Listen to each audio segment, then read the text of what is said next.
Mən bir dənizəm ki eşqim səhərdir, səni düşünürəm əzizim yenə. Mənim dalğalarım xatirələrdir, qoy çatsın qəlbinin sahillərinə. Xatırladınmı sən o günləri, əlimi tutub gəzirdik qoşa. Nə tez keçdi məktəb illəri, maceramız da çıxdı başa.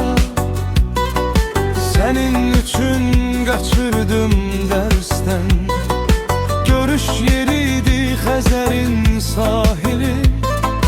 Üşüyən əlimi tutub gizlicə